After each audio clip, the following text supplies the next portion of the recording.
사실은 이 자비 얘기를 지금 해야 된다라는 건데, 사실은 뭐 개인적으로는 젊었을 때 사실 불교와 접하게 된 게 별게 아니라 뭐 학생 운동하다 이렇게 도망다니다가 사찰에 기어 들어가 있고 뭐 이러다가 너 머리 깎아라 뭐 이러다가 뭐 이렇게 해서 깎을 수 없어요. 전 고기를 먹어야 돼요. 뭐 이러고 저항하다가 뭐 그런 우여곡절이 있어서 좀 알게 됐고, 뭐 스님들 연수할 때 제가 강연도 좀 나가고 뭐 이러죠. 소통 얘기를 하는데 왜 자본 얘기를 하냐면, 우리가 아시잖아요. OECD 국가 있죠. 자랑이죠, 자랑. OECD 국가 된 다음서부터 우리 진짜 살기 힘들어진 거예요, 사실. 그리고 우리가 알고 있는 것 중에 대표가 우리가 OECD 국가 중에 자살률 1위죠. 여러분들은 행복한 사람이에요. 여러분들 안 죽고 여기 와 있는 거예요, 지금. 그러니까 사실은 잘 몰라요. 어느 정도 살고 지금 이 시간에 여기 계셨다라는 것마저도 뭐 살만하다라는 거예요, 어느 정도. 내지 부모가 산다던가. 이해되시죠? 근데 진짜 힘든 사람들은 진짜 힘들거든요. 근데 우리가 그래도 동아시아에 유일하게 제스처가 아니라 수행을 하고 그 불교가 내려오는 나라잖아요. 그렇죠? 그리고 불교의 근본 이념은 아시죠? 뭐예요? 자비라니까요. 스님들이 수행을 하는 것도 자비 때문에 하는 거란 말이에요. 그래서 오늘 사실 여기 오면서 제가 좋았던 건 우리 저 뒤에 독보 스님 계셔서 그 독보 스님이 강연이 계속 하시길래 너무 좋았어요, 사실.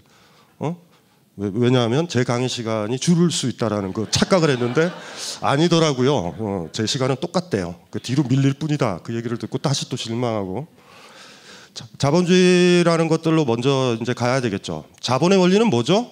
우리 삶에서 복잡하게 뭐 막스 얘기도 할 수도 있고 자본론 얘기도 할 수 있고, 남북이 분단되다 보니까 막 욕도 많이 하죠. 뭐 북한과 관련. 북한 같은 경우가 사회주의 국가도 아니잖아요. 거의 왕조 시스템이니까 그걸 가지고 뭐 공산주의는 그렇고 사회주의는 그렇고 뭐 그런 헛소리하는 무식한 인간도 있어요, 아직도. 뭐 그건 얘기도 할 필요도 없고. 자본주의의 핵심이 뭐죠? 소유의 자유예요. 소유의 자유. 소유. 내가 돈 버는 거 자유롭게 하고 내가 돈 쓰는 거 마음대로 하는 거야. 신자유주의라는 게 뭐냐면 그걸 국가가 통제해서는 안 된다는 거예요. 공동체가 통제를 못하는 거예요. 그냥 자본을 풀어줘 버린 거예요. 이해되시죠? 관세 줄이고, 기억나시죠? FTA. 그 소유. 아담 스미스의 국부론 읽어보셨어요? 아담 스미스가 이런 얘기를 했어요. 개개인들이 이익을 추구한다. 그러니까 자기가 가지는 소유를 극대로 추구하면 추구할수록 전체 공동체는 번성할 거다. 이게 테마잖아. 그게 테마예요. 국부론의 테마. 아담 스미스의 주장. 개개인들이 이익을 추구하면 전체 공동체는 무슨 소리인지 아시겠죠? 부유해질 거다. 이게 지금 신자유주의 이념에 그대로 반복되는 게 뭐냐면 이런 거죠. 기업가가 자본가가 돈을 많이 벌면 고용이 창출된다. 그게 그 논리예요. 그러다 보니까 역대 정권 모조리 뭐 진보 정권이라고 하는데도 무조건 자본 편을 들었죠. 그래서 그게 신자유주의예요. 그런데 끝내 그게 자본의 자유라고. 자본가들의 자유. 그리고 그거는 아담 스미스부터 전해져 온 거야. 기업이 자본이 굉장히 커지면 고용을 많이 한다. 이해되시죠? 그런데 의미가 없는 거예요. 고용을 안 해요. 이게 이제 심각한 문제죠. 왜냐하면 그들은 이윤을 추구하는 사람들이라고요. 경기가 불황일 때 여러분들이 공식을 하나 알아야 돼요. 자본주의 잘 모르면 이것만 알면 돼요. 자본가들이 하는 게 영리활동이라고 들었죠. 이익을 자기가 더 많이 갖겠다는 거니까 여러분들도 하는 거예요. 아파트 평수 늘리고. 여러분들은 작은 자본가들이에요, 사실은. 제가 옛날에 오세훈 때 느꼈거든. 강북 사람들 강남 사람보다 가난하지. 강북 사람들의 꿈은 강남 사람 되는 거죠. 평등한 세상을 꿈꾸지 않더라고. 그래서 이제 그랬는데 지금 불경기죠. 불경기가 심해지는 이유는 2008년도에 금융공황이 왔어요. 전 세계적으로. 모기지론 기억나시죠? 그래서 미국마저도 어떻게 돼요? 자본한테 안 맡기죠. 트럼프가 개입하잖아. 각 국가가. 지금 뉴질랜드 유학 가 있는 애들 지금 초토화됐어요. 아시죠? 다 올려버렸어요. 뉴질랜드도. 호주도. 취업비자 워킹홀리데이를 이제 못 가요. 거기는. 그러니까 그리고 옛날에 쌌었잖아. 그러니까 옛날에는 혜택을 받았거든요. 근데도 이제 필요 없는 거야. 이제 외국 사람 필요 없는 거예요. 그래서 신자유주의라든가 자본을 놔두면 된다. 자본을 그대로 놔뒀더니 미국에서 금융공황 모기지론 기억나시죠? 법을 딱 퍼졌잖아. 그게 전 세계가 지금 그렇게 된 거죠, 지금. 그리고 지금 불경기 상태예요. 굉장히 위험한 상태죠. 철학자의 안목으로, 인문학자의 안목으로 보면 1차 세전, 2차 세전이 일어나기 직전의 징후와 거의 비슷해요, 사실 저는. 미국이 이렇게 자본주의 패권이 흔들릴 때 미국의 유혹이 뭔지 아세요? 미국 기득권자들, 통치권자들의 유혹. 군사력은 아직 압도적이거든. 이거 한번 쓰면 다시 한번 회복할 수 있거든요. 이런 걱정들이 사실 많아요. 저는 혼자서 그런 고민을 해요. 산책하면서 이걸 어떻게 막을 것인가. 그래서 빵집 아가씨한테 얘기를 해도 빵집 아가씨는 그러지 말고 크라상이나 하나 더 드세요. 이런 혼자 이렇게 고민을 하고 있는 건데. 그래 어쨌든지 간에 불경기 때 이것만 하시면 돼요. 불경기 때 자본이 이게 어떻게 돈을 버냐 하면 그것도 간단하게 오늘은 자비는 이제 뒤쪽에 얘기하고 자본의 논리만 좀 얘기를 좀 단순히 드릴게요. 다 요약을 한 거예요. 지우고 뭐 자본론 읽었었던 거 뭐 그런 거 다 지우고. 여기 직장 다니시는 분 월급을 왜 줘요? 아니에요. 물건 사라고 주는 거예요. 자본가들이 맑은 물건을 사라고 여러분한테 월급을 주는 거예요. 월급의 본질은 여러분이 그 사이에 어떤 향유와 행복을 느끼든지 간에 상관없어. 호텔에서 잠을 자든 여행을 가든 자본가한테 돈이 다시 회수돼요. 무슨 말인지 알죠? 그렇게 회수된 돈 가지고 또 물건을 만들고 개발해서 잘 되면 이게 피드백이 되는 거예요. 자본주의를 인정하는 경제학자가 두 종류가 있어. 생산 부분이나 이렇게 막 커지고 자본이 투자를 해가지고 고용이 창출될 수도 있다. 하나. 소비자들이 막 소비를 하면 올라갈 수도 있다. 하나. 둘 다 자본주의 긍정하는 사람들이야. 무슨 말인지 아시겠죠? 소비를 진작시켜야 된다. 문재인 정부 들어와서 공공일자리 창출한다 그러잖아요. 이제 공무원들의 수가 늘린다고. 왜 늘려요? 그들이 그 월급을 가지고 돈을 쓴다고. 무슨 소리인지 알죠? 근데 이제 아이러니하죠. 그 돈은 누구한테 가냐면 자본가한테 간다고. 국민 세금이 자본가한테 하는 굉장히 위험한 놀이를 할 거예요.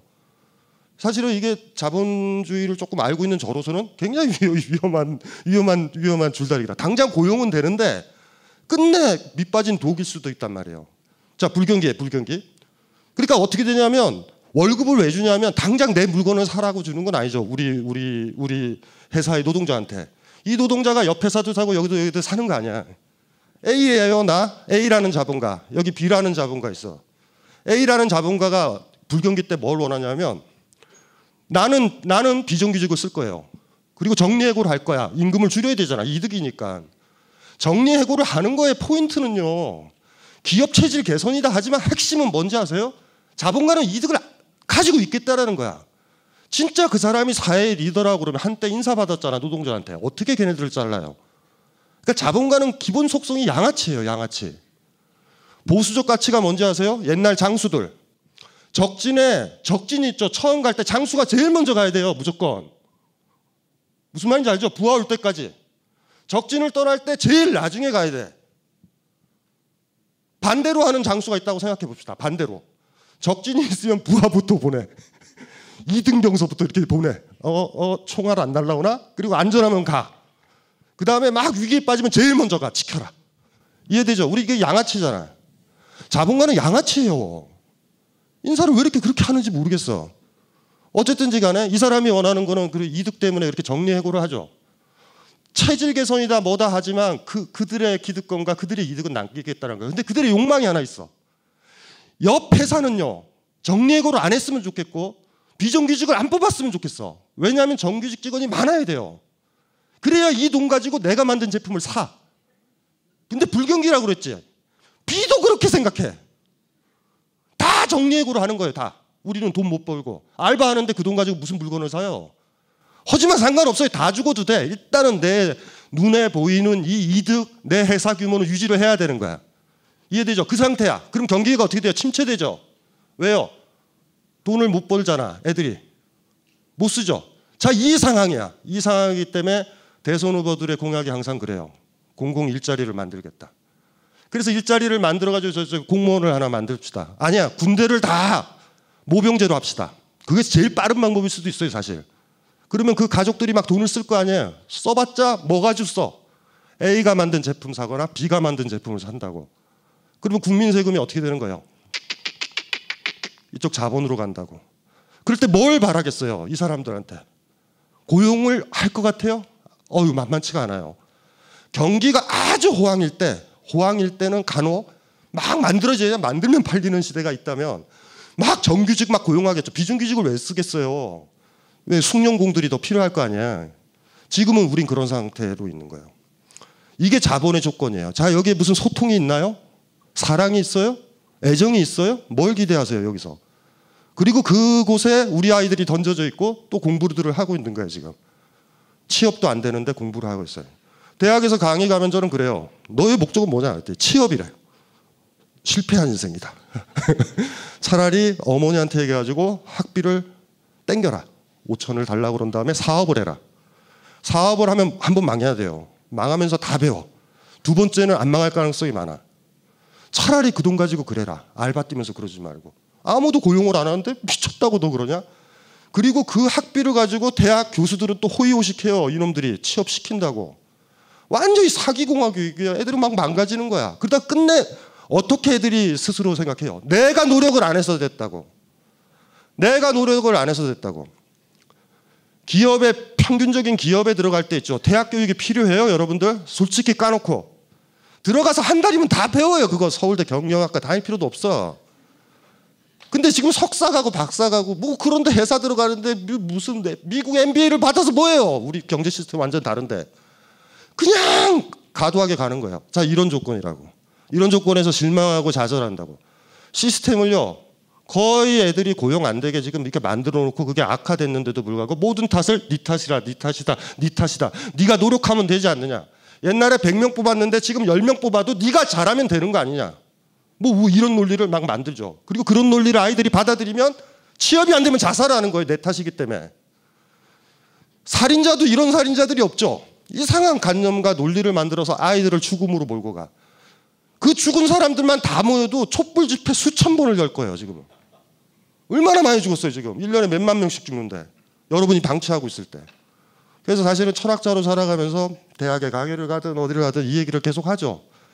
계속 하죠. 쓸데없는 생각하지 마라. 쓸데없는 생각하지 마라. 그걸 다 믿어요. 그렇게. 이런 조건이거든요. 오늘 이 얘기가 하기 힘든 거는 우리는 살 만큼 살 사람들만 여기 와 있다는 거야. 이 놀라운 사실이에요. 아이러니하죠. 진짜 들어야 될 사람들은 이걸 못 듣고 있고 들을 여지도 없어요. 언감생심이죠. 알바 뛰어야 되는데 여기 와서 어떻게 들어. 딜레마예요. 이게 항상 딜레마. 그냥 이 강의가 그냥 그렇게 도움됐으면 좋겠어요. 나중에 여러분들의 손녀 손주가 비정규직에 대해서 자살할 때 자살을 방지할 수는 있어요. 이거 네 탓은 아니다. 무슨 말인지 알죠? 아버지가 못나서 그렇다. 사회를 왜 이렇게 경쟁으로 악의 다툼으로 만들었냐. 지옥이 뭐예요? 불교의 자비를 얘기할 때 여러분들이 반드시 알아야 될 게 있어요. 어떤 이념으로서 자비가 나왔다라고 하면 무자비한 세상을 전제해야 돼요. 무슨 말인지 이해되시죠? 자비가 전제가 아니에요. 무자비하기 때문에 자비 얘기가 나오는 거예요. 노자 도덕경에 뭐라고 나오는지 나라가 어지러워야 충신이 나온다. 충신 얘기가 막 나오죠. 다 충신돼서 죽으라고 충신 얘기가 나오고 집안이 개판돼야 효자 얘기 나온다. 다 효자인데 무슨 효자 얘기를 왜 해? 무슨 말인지 알죠? 무자비거든요. 조건이 무자비. 연꽃 아세요? 불교의 상징이 연꽃이잖아. 연꽃의 전제가 뭐겠어요? 더러운 진흙탕이잖아. 지옥이라는 자각을 해야 돼요. 여기서부터 출발해야 돼. 여기가 지옥인 거예요. 지옥이 뭐예요? 약육강식이지. 약한 애들 짓밟죠 그냥. 그게 약육강식이잖아. 지옥의 전제가 뭐냐면 강한 아이가 강한 입법관이 염라대왕 같은 게 진짜로 막 그냥 똥물에 튀기고 이러는 거잖아. 지옥의 모습이 뭐냐면 참 재밌어요. 지옥의 모습이요. 약육강식으로 보여요. 저는 명부전에 딱 보면. 무슨 말인지 알죠? 물론 정당화는 하죠. 그들은 나쁜 애니까 혀를 뽑아가지고 뭐야. 발설지옥 같은데 혀 쭉 뽑아가지고 혀에 밭을 갈잖아. 저는 아마 발설지옥이 있으면 갈 거야. 네가 구업이라고 그러죠. 네가 말로서 사람들을 힘들게 했다. 그래서 혀를 쭉 뽑아가지고 저 같은 경우는 아예 그냥 수천만 평으로 늘려가지고 아마 할 것 같아. 근데 거의 약육강식이죠. 못 벗어나잖아. 판관들이 다 강한 사람이잖아. 근데 돌아보면 우리 세상이 그렇잖아요. 지옥 아닌 곳은 뭐예요? 강제로 뭐 당하지 않는 곳이에요. 함부로 하대 안 받는 곳이란 말이야. 근데 우리 세상이잖아요. 지옥과 여기의 모습이 같아. 저는 이제 우리가 이제 조계종이 이제 선종 계열이잖아요. 선종 계열. 정확하게 선종인데 뒤죽박죽이에요. 사실 구조적으로는. 뭐 대웅전도 있고 뭐 그러고. 옛날에 어디더라 어느 암장가에 가봤더니 대웅전에 그 석가모니부를 없앴어요. 그 참선빵으로 만드신 스님이 계셨는데 스님들이 부처인데 그 대웅을 없앤 거야. 그래서 내가 그 스님한테 존경한다 그랬어요. 존경하는데 사찰이 나올 수도 있다. 위험한 짓을 하셨다. 뭐 그렇게도 얘기했는데 또 제가 제 강연의 특징이 삼천포로 가요. 중간중간에 약간 이상한 데로 간다 그러면은 기억은 해놔야 돼요. 얘가 어디서 길이 빠졌나. 그거 얘기하려고 그랬다. 지금 제가 뭐 얘기해야 돼요? 지옥을 얘기했잖아요. 지옥. 제가 제일 좋아했던 게 중국에서 제일 어려웠었던 시절에 불교가 굉장히 번성해요. 그게 수나라 당나라 시절이야. 완전 개판이었죠. 왕조 한화가 교체되고 막 싸우고 이러니까 민중들이 도탄에 빠진 거죠. 그때 사실 우리가 순서로는 천태, 하엄, 선종 이렇게 배우지만 당나라 시절 5세기, 6세기 때는 세 가지가 거의 같이 있었어요. 그중에 제가 제일 기억하는 건 천태종이에요. 천태종. 법화경. 법화경 아시죠? 지금도 좋아하시잖아. 그 법화경이 자기들의 핵심 경전인데 지옥 같거든요. 지옥. 걔네들은 진짜 지옥이에요. 수나라 시절에는. 무슨 말인지 알죠? 천태종의 제가 매력적이었었던 게 그게 뭐냐면 지옥인데 여기다가 연꽃을 피우겠다라는 거예요. 지옥이니까. 시궁창이니까. 무자비한 세계니까 자비를 심겠자라는 거예요. 너무 강렬한 거예요. 너무 셌어요. 그거 자체가. 수나라 당나라 교체할 때 막 난리가 아니었거든요. 유도 아니었죠. 불교가 가장 셌을 때가 언제인지 아세요? 혼란기고 지옥 같은 세상이에요. 지금이 사실 불교가 부흥할 때예요. 우리나라가. 진짜 부흥할 때라니까요. 개판이잖아. 애들 자살하고. 저는 스님들 만나서 이렇게 요새 스님들이 출가를 많이 안 하고 뭐 이런 걱정을 할 때 업보라 그래요. 업보. 스님들이 좋아하는 업보다. 젊은 아이들을 얼마나 많이 품어줬냐 지금. 무슨 말인지 알죠? 제가 누누이 얘기했잖아요. 사랑으로 가면 사랑으로 오고 미움으로 가면 미움으로 오는 거죠. 그게 빨리 오냐 늦게 오느냐의 차이죠. 남한테 해코지를 많이 하면 남한테 해코지를 빨리 받거나 나중에 받거나 아이 함부로 대하면 당장 아이가 저항하면 그나마 행복한 거다. 할아버지 할머니에 대해서 임종 직전에 아이가 복수한다? 기회되고 엄마가 그때 연탄집게로 나를 팼지? 뭐 이 얘기할 때 할머니로서 좀 당혹스럽죠. 저희 어머님은 저를 연탄집게로 때렸어요. 그래서 어머님한테는 얘기를 안 하고 있어요 지금. 어머님은 지금 그걸 모르세요. 근데 연세가 되시니까 과거를 다 날조하신다? 저를 금지 오겹 키웠다고 생각하시는 그러려니 해요. 그냥 아직도 기억나요. 연탄집게로 맞았던 그 기억. 옛날에 연탄집게 젊은 친구 연탄집게로 맞아봤어요?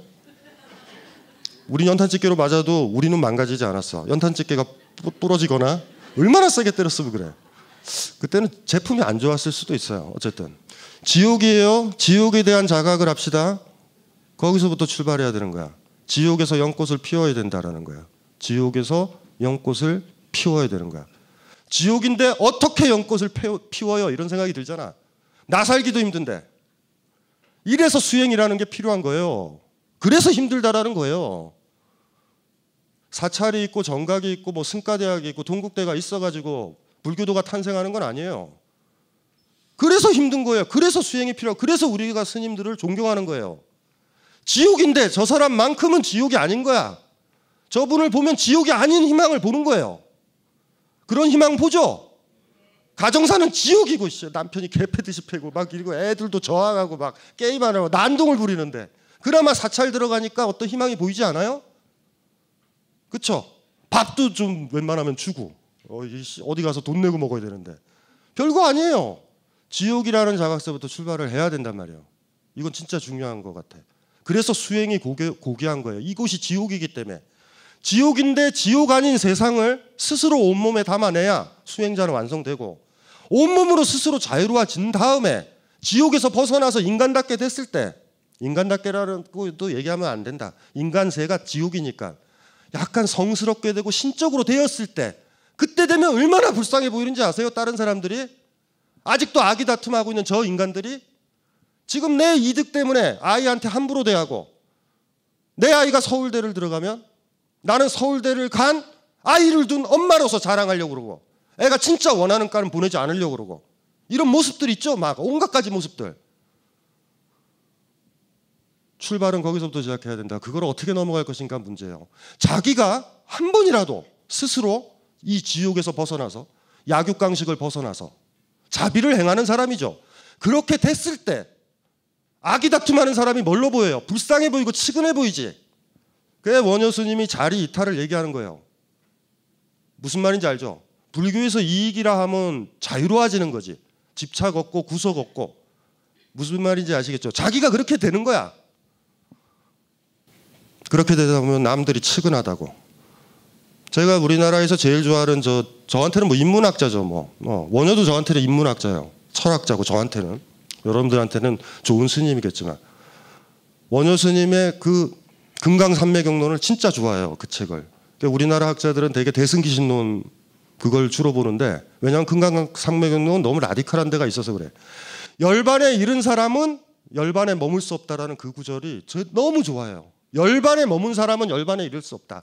수행이 완전히 끝나서 자유로운 사람은요. 그 완전히 끝난 그 평화로운 상태에 머물 수 없다. 왜요?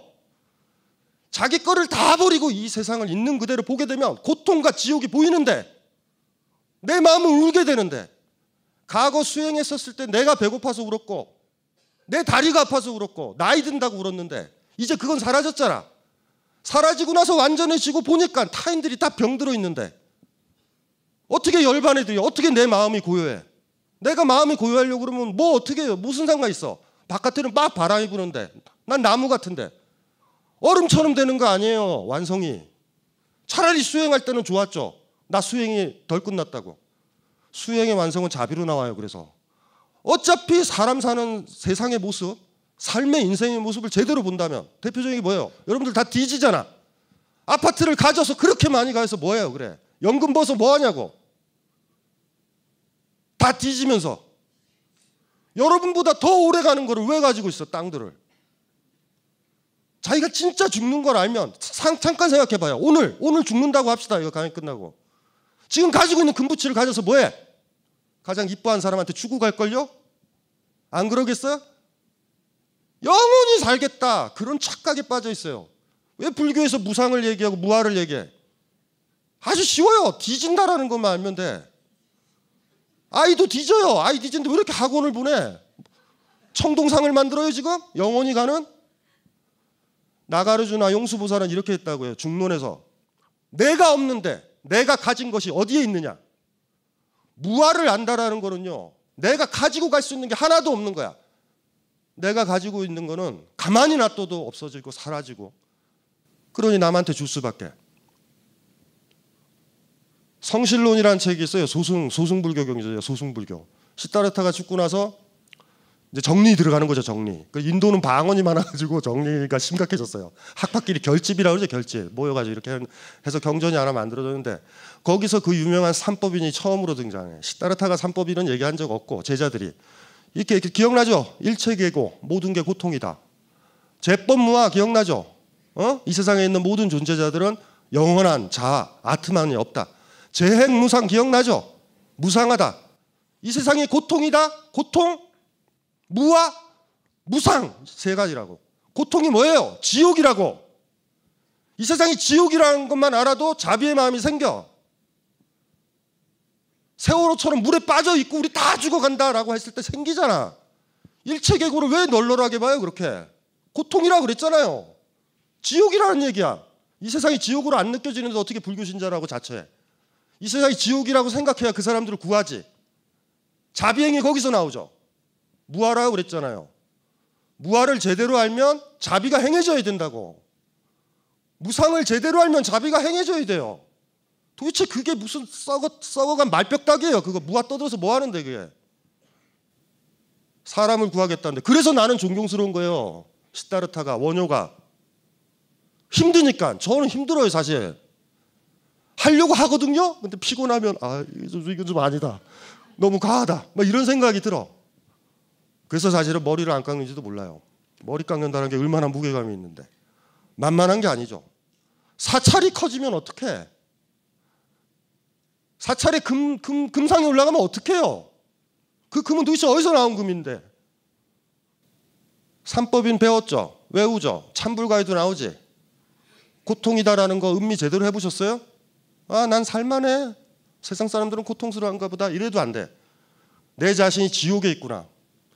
아이고 아버지인데 아들 하나 낳았다고 저 아들도 감당 못할 자아고 속이 좁아서 애한테 앞풀이를 하는구나. 내가 낳아놓고서 내가 이게 이제 업보를 내가 당하는 거야. 이런 느낌 받을 때 있죠. 내가 완전히 어른일 때 애를 낳았어야 되는데, 내가 완전히 성숙할 때 결혼을 했어야 되는데 투정 부리고 욕심 부리고 더 받기 원하고 막 이래서 갈등 벌어지잖아요. 그 자각만 해도 내 가정사는 고다. 왜 몰라? 알지. 그리고 여기서는 구원을 받아야 된다. 나도 구원하고 아내도 구원하고 아이도 구원하고 남편도 구원해야지.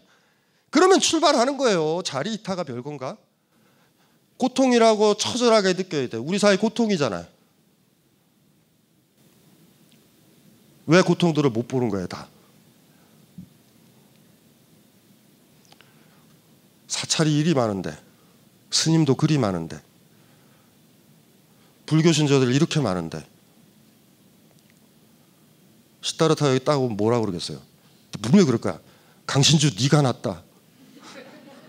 네가 중은 아닌데 내 뜻 비스무리한 것 같다. 불교의 모든 경전은 자비로 수렴되고 자비로 드러나야지 깨우침을 얻은 거예요.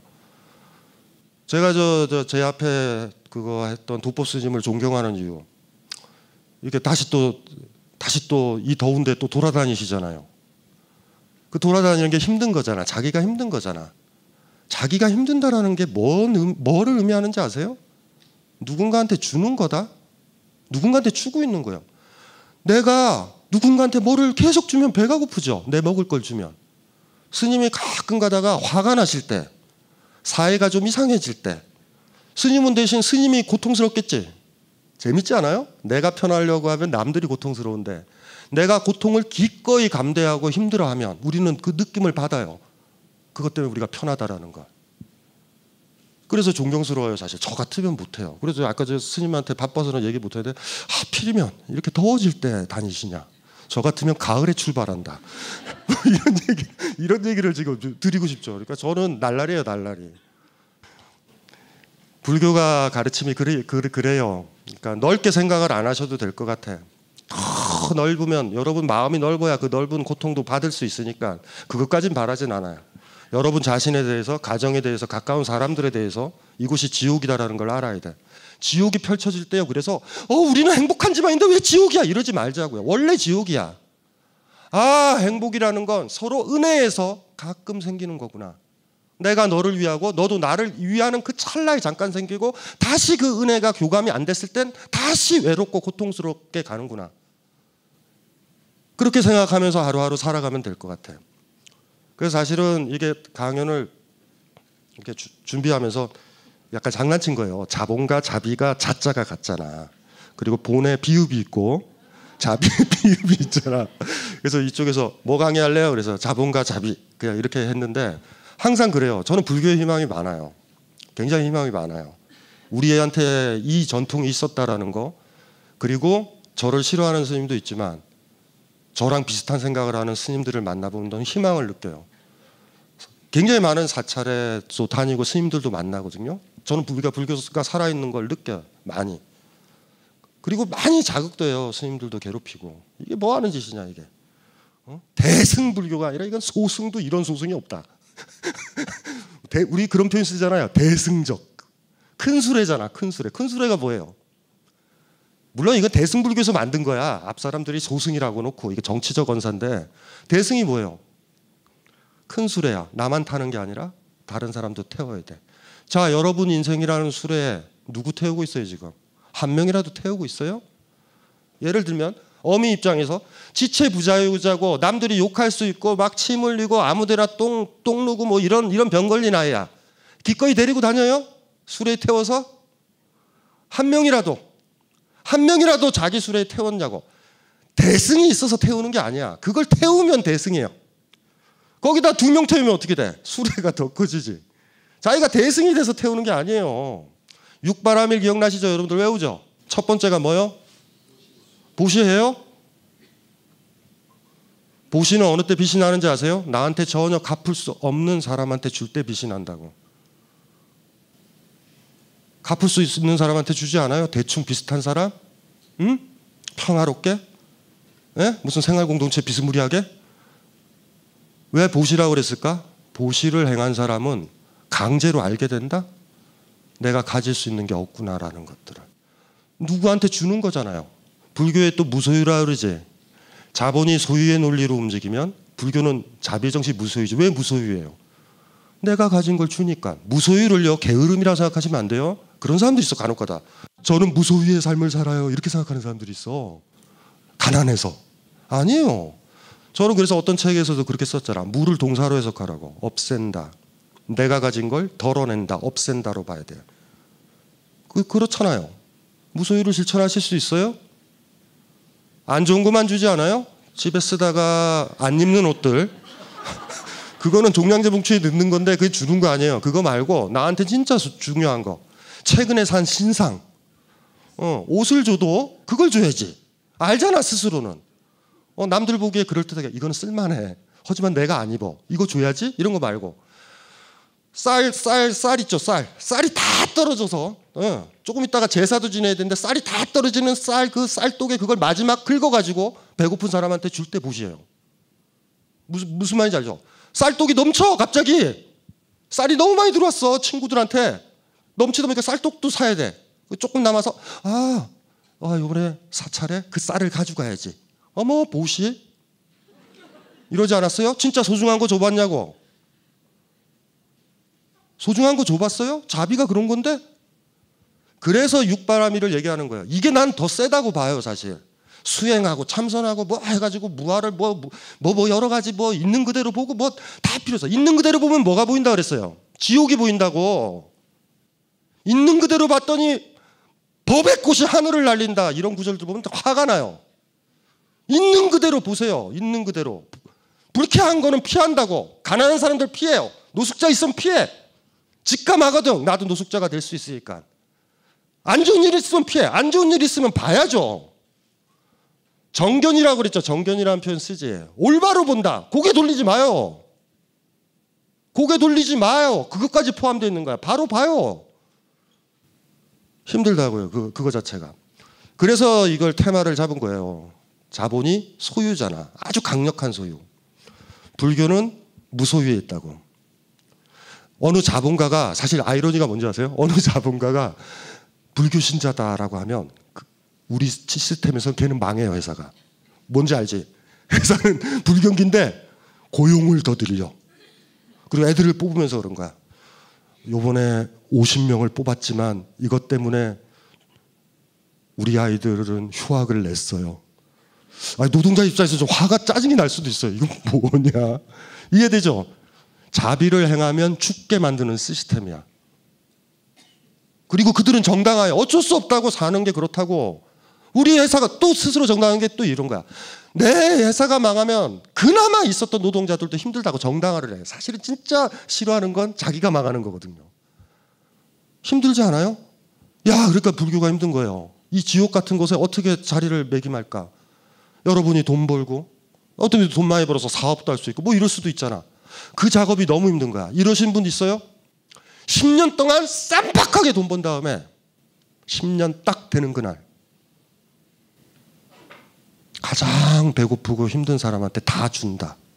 하나도 없이. 하실 수 있겠어요? 굉장히 힘들어요. 이거는. 왠지 아세요? 가난하면요 우리는 이렇게 주고받을 수 있어. 별로 없기 때문에. 무슨 말인지 이해되시죠? 소유가 굉장히 많아지면 주기가 만만치가 않아. 내가 주더라도 벤치를 줘야 돼. 이제 규모가 아까워. 무슨 말인지 어렵지 않죠? 가난한 동네에 그나마 애정이 있는 이유가 그거예요. 왜냐하면 줘도 그렇게 티도 안 나. 근데 커져버리면 규모가 이제 커지기 시작하는 거예요. 그래서 오늘 그 테마를 생각한 거예요. 아주 팽팽했으면 좋겠어요. 자본과 자비. 자비의 힘이 압도적으로 빚을 내서 자본을 누구려뜨렸으면 좋겠어요. 진짜. 여러분들이 그 노력을 하게 되면 앞으로 태어날 모든 아이들 있죠. 요새는 애들도 안 낳으려고 그러잖아. 지들도 지옥에 사는데 애까지 풀 패키지로 지옥에 태어나게 할 수 없잖아요. 무슨 말인지 알죠? 이곳이 지옥이라고 느끼는 사람은 아이를 낳기가 만만치가 않아. 희망이 있어야 되잖아요. 여러분들이 불교 신자니까 스님들은 잘 안 하시는 것 같아. 여러분들의 힘인 거예요. 스님들을 막 밀어요 뒤에서. 무슨 말인지 알죠? 스님 사람들이 힘든데 지금 하한 거 훅 들어가면 도망가는 거예요. 동항 들어갈 때 못 들어가게 하는 거야. 스님이 앞장서세요. 우리가 무슨 힘이 있어요? 무슨 말인지 아시겠죠? 여러분들의 힘이 제일 센 거예요. 제가 봤었을 때. 종교 경제학적으로 여러분들이 시주를 하기 때문에 스님들이 먹고 살아요. 그렇기 때문에 힘이 센 거예요. 은근. 무슨 말인지 알죠? 자꾸 스님 이러시면 겨울에 사찰에 난방 안 들어옵니다. 뭐 이런 거.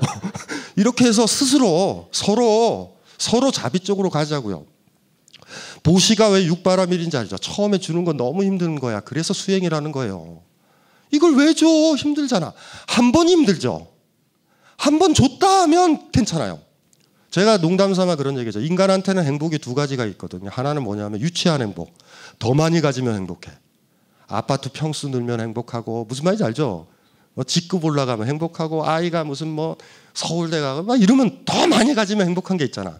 자본가도 어쩌면 그 행복에 빠졌는지도 몰라요. 그런데 또 하나의 행복이 있어. 사랑하는 사람이 생기면 생기는 행복. 그건 뭐냐 하면 내 밥을 기꺼이 그 사람한테 먹이고 내가 굶을 때 행복하다.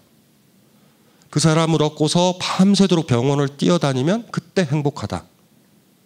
가난해서 무소유해서 행복이 온다. 무슨 말인지 알죠? 행복이 두 종류가 있어요. 모으면 모을수록 탐욕스럽게 하는 행복이 있어. 그래서 지금 우리 사회에 지옥에 살고 있는 사람들의 공통점은 하나의 행복밖에 몰라. 여러분들도 그 행복은 알죠? 더 많이 얻으면 좋은 거 있잖아. 이해되죠? 하지만 여러분들이 보시를 행하게 되면 묘하게 오는 그거 있지. 야, 내가 가난할수록 더 좋은 거야. 와, 너무 좋은 거야. 오히려 그때 되면 이런 후회가 돼요. 내 거를 남겨놨을 때 후회가 된다고. 제가 저를 알고 있는 사람한테 제 학창시절 경험에서, 저는 가난하게 태어났거든요. 경남 함양에서 올라와가지고 아버님 막노동, 돌아가신 아버님 막노동에서 저를 키웠어요. 그러니까 아주 힘들게 살았죠. 이 가난하게 살면 애가 거지근성이 생겨요. 거지근성. 거지근성 뭔지 알죠? 친구를 많이 안 만나. 혼자 먹게 되고. 무슨 말인지 아시겠죠? 대학에 딱 갔는데 제 친구는요. 제가 조금 술이 많이 취하면 자기는 걸어가고 돈 다 털어가지고 있죠. 저한테 줘. 너무 멋있는 거예요. 멋있다고 쉽게 되는 건 아니에요, 그게. 근데 너무 많이 하니까 저도 조금 좀 자존심이 상하는 거야. 나는 매번 줄 때마다 내 생각을 하는 거죠. 그래가지고 그 당시에는 돈이 그렇게 그러니까 물가가 낮았으니까 86년도에. 예를 들면 5,000원이 있다. 5,000원도 큰 돈이에요. 그때 은하수가 얼마 안 됐을 때니까 담배가. 그러니까 그거를 가지고서 어떻게 되냐면 10,000원 있으면 저는 깨요, 그걸. 치사하게. 그러니까 호주머니에다 이렇게 조금씩 넣어요, 이렇게. 그런 경험 있으실 거예요, 여러분들. 오늘 쏘는 날 있잖아. 다 못 사. 이 거지근성이 있어서 그래, 거지근성, 저처럼. 왜냐하면 우리 어미도 그렇게 저를 키웠거든요. 더 많이 가져. 그래서 어쨌든 이 친구한테 하려고 그랬잖아. 그리고 그날 그 친구한테 다 줬어요. 2,000원 남기고. 디토 주문이 2,000원 있어. 그리고 그 친구가 택시 타고 갈 돈은 충분히 되는데 그날 디토 주문에 2,000원을 딱 만지는 순간 제가 받은 느낌이 뭔지 아세요? 이런 거였어. 신주야, 넌 친구 한 명도 없겠다, 이 새끼야. 왜 그걸 못 주냐? 친구가 생겨서 그 느낌도 드는 것 같아. 다 줬어야 되는데, 씨발, 이게 내 이득이 이거요. 무슨 말인지 이해되시죠? 찝찝한 거야. 근데 요새는 안 그래요. 요새는 그렇게 해요. 그래가지고 사람들이 저를 오해한다고. 제가 부유한 집 아이인지 알아. 함양에 전답이 3만 평이 있는 줄 알고. 어느 사이인가. 그쵸. 그게 부유해 보이는 거예요. 사실은 별게 아닌 것 같아. 무소유의 행복을 아셔야 돼요. 무소유가 불행하기 때문에 힘든 게 아니에요. 무소유, 내 거를 덜어준다. 덜어주는 게 뭐예요? 애정이 있어야 되지. 이미 무소유를 하고 보시를 행하게 되면 여러분들은 자비하고 있는 거야. 누군가를 은혜하고 있고. 그 두 가지 길이죠. 그 두 가지 길 사이에 어디엔가 있는 거예요. 제대로 보시합시다. 무슨 말인지 알죠? 빈털털이 되게 주자. 거지근성 보이지 말고. 무슨 또 좋은 얘기 하나 해드리면, 제가 옛날에 글 쓸 때 피곤했을 때 어느 선생이 한 말인데, 운물을 다 드러내면 맑은 물이 차인다고. 무슨 말인지 알죠? 어정쩡하게 드러내면 어정쩡하게 탁한 물 생겨. 사람이 그래요. 사랑이라는 게, 자비가. 한번 보시를 행하시고 다른 사람 도와주는 연습을 하면 할수록 여러분들은 더 맑아져. 맑은 샘물이 있어야 되는데 이 세계가 썩었죠. 아무리 강물이 썩어도 그나마 덜 썩는 이유가 뭔지 아세요? 저쪽 산끄트머리 하나에 쫄쫄쫄쫄쫄쫄 샘물 하나 흐른다? 그것까지 막으면 큰일 날 것 같아요.